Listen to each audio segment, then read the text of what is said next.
building 50 mega dams nationwide, some of them in Ukambani and elsewhere. Rejoice, these are promises that was made more than 3 years ago.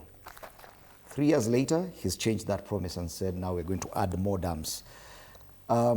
Shouldn't it have been better for him to tell us out of 50 that he promised, how far that has gone? Because many people are saying, and the criticism is that, okay, fine, he may have given us a bit of what he has done, but he glossed it over with the promises, so that most papers are now focusing on the promises he made and not the reality of where we are. Yeah. Thank you so much, Fred.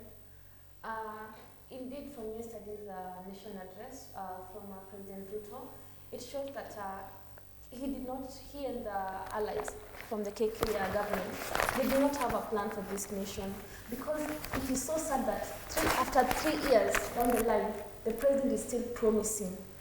And you know the presidential term is 5 years. So what have they been doing all along? And therefore Kenyans cannot be fooled anymore. And Fred, because today we are talking about the State of the Nation and the State of the Nation address yesterday by the president, I would want to add that the State of the Nation is ultimately the state of the people. And therefore, I dare say and conclude that yesterday's State of the Nation address by the president, it was President Ruto's script. It was not Kenyan's script. Because what is the Kenyan script, which is the real script in the State of the Nation? The Kenyan script is that Kenyans are still complaining about the cost of education and the quality of education to their children. Kenyans are still complaining about the health care.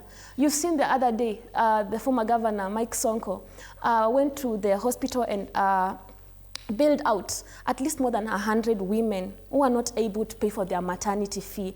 So when the president talks about a rosy kind of a state of nation, we wonder where he's reading from. So it was not it was his state of the nation. It was not the Kenyan's state of the nation. Of course, he was ridiculously backed by the other characters in his script, who are some of the members of parliament. You know, I dare call them hired hype men and women. Instead of representing the Kenyans, they were busy hyping and sharing the president. Yeah, so, and you'd remember that Mandela once said that a leader is like a shepherd. He or she leads the flock from behind and walks with the flock. President Ruto is not walking with Kenyans. He's walking in his own country. Like my friend Yannick said, he's living in Singapore when Kenyans are on their own here in Kenya. Right. Yeah. And before I forget, because there's one thing that is very key to young Kenyans, and that's the issue of extrajudicial killings and abductions. Now, this is something that happened last year. It happened this year as well. Last year, in his address to in his State of the Nation address, he spent some time talking about it, the relationship between Kenya and the police, Kenyan's citizens and the police, and so many other things, including the possible use of excessive force. This year, his administration, in appointing a committee to compensate victims of the same, appeared to have, to a good extent, acknowledged that there was indeed a problem. A few months later, we saw what happened on June 25th. Do you feel that the president has moved on from this because he did not make any